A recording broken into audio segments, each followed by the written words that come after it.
Έχει γίνει πολύ όμορφο. Ναι, γεμίσει. Τώρα θα σου φέρω και σένα για τα κουφαλάκια σου. Η Σίντι, αν εξαιρέσουμε τις μαλακίες που έκανε, και αυτή είναι πολύ γλυκιά, δεν είναι? Όχι, δεν είναι. Τώρα... Εντάξει, εμένα η μεγάλη μου αδυναμία, ξέρετε, με κοστίζει να το συζητάω.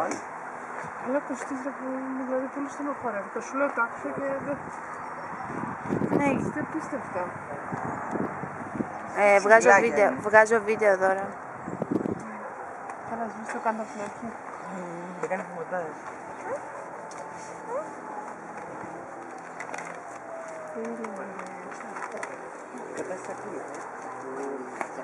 Θα σου δώσω όμως αν θέλει. Θέλει.